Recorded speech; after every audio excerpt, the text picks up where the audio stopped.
명절 연휴들은 잘 보내셨습니까?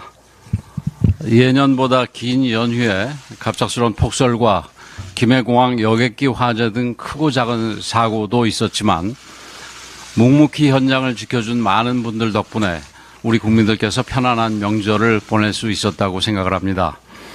비상근무 체제를 유지했던 중앙재난안전대책본부 공무원 여러분, 그리고 소방경찰 공무원과 응급의료체계를 유지해 주신 의료인 여러분들께 진심으로 감사의 말씀을 드립니다. 이제 다시 힘차게 시작할 때입니다. 지금 대한민국이 그 어느 때보다도 힘든 시기를 겪고 있지만 우리 국민들은 어려울 때 더 힘을 내고 위기를 기회로 바꿔낸 힘을 갖고 있습니다. 지금 국민들께서는 정치만 정신 차리면 된다고 말씀하고 계십니다. 연휴 동안 만난 많은 국민들은 당장 먹고 사는 문제부터 풀어달라고 하소연하고 계십니다. 이제 국회가 정쟁을 멈추고 국민의 목소리에 답을 내놓아야 할 때입니다. 경제와 민생, 외교 문제만큼은 여야가 따로 갈 수 없습니다. 특히 대한민국의 미래가 걸려있는 첨단 에너지 3법과 우리나라의 핵심 수출 분야인 반도체 특별법 등 시급한 법안 처리에 힘을 모아야 합니다.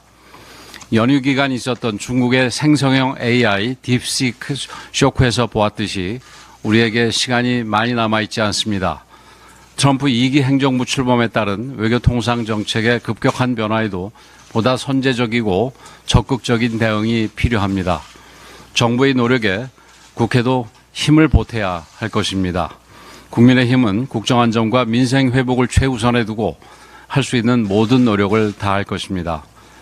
여야정 국정협의회부터 하루속히 정상궤도에 올려놓고 민생 경제에 도움이 되는 모든 사안을 신속하게 논의하기를 민주당에 강력하게 촉구합니다.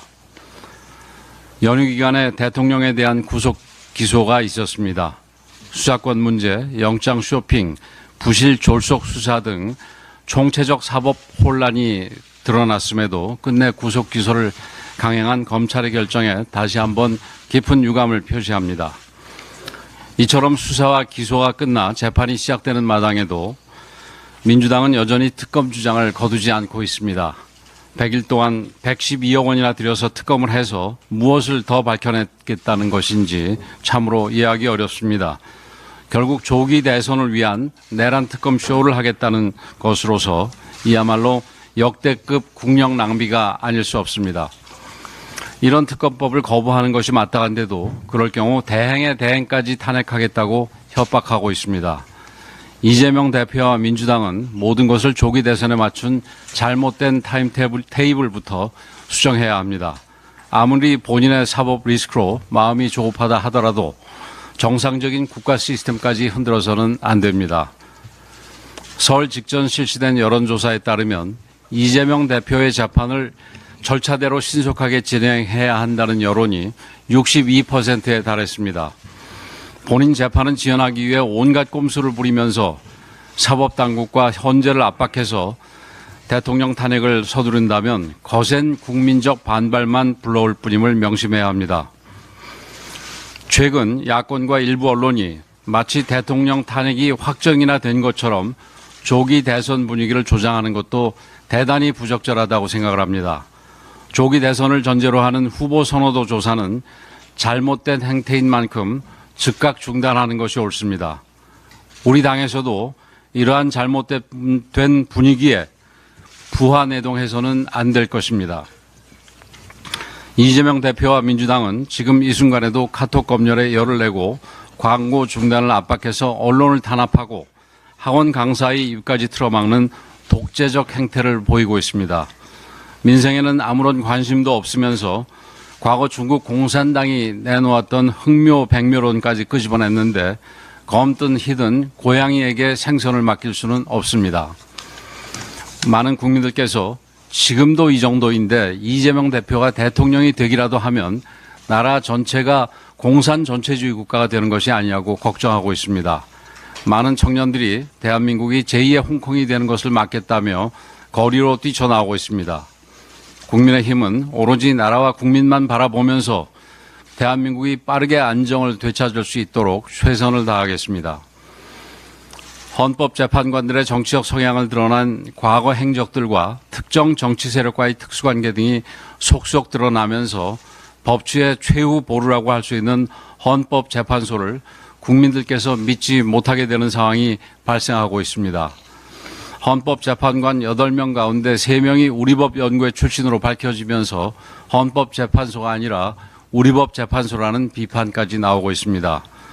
문영배 헌법재판소장 권한대행은 이재명 대표와의 사적 친분과 함께 불분명한 국가관과 편향적 언행이 큰 논란을 불러일으키고 있습니다. 이미선 재판관은 동생이 대통령 퇴진 특위 부위원장을 맡고 있는데 이것만으로도 공정한 판단을 기대하기 어려운 게 사실입니다. 정계선 재판관은 남편이 탄핵소추 대리인단 변호사와 같은 법무법인에 근무하고 있습니다. 이 정도면 스스로 회피를 하는 것이 마땅한데도 현재는 기피 신청마저 기각한 바 있습니다. 더 나아가 현재는 극단적 편향성으로 국회 합의가 불발된 마은혁 판사의 재판관 임명을 강요하려 하고 있습니다. 그렇지 않아도 편향된 재판관 구성에 우리법연구회 출신을 한 명 더 얹겠다는 생각입니다. 많은 헌법학자들 그리고 많은 국민들께서는 한덕수 권한대행에 대한 탄핵의 의결 정족수를 갖췄는지부터 먼저 판단을 내려야 한다고 지적하고 있습니다. 헌법재판소는 현직 대통령에 대한 탄핵심판 처리 과정에서 티끌만큼의 오리도 있어서는 안 됩니다. 더 꼼꼼하게 살펴보고 더 신중하게 더 객관적으로 절차를 진행해야 할 것입니다. 국민이 지켜보고 계시고 역사가 이 모든 것을 기록하고 있음을 잊지 말기 바랍니다.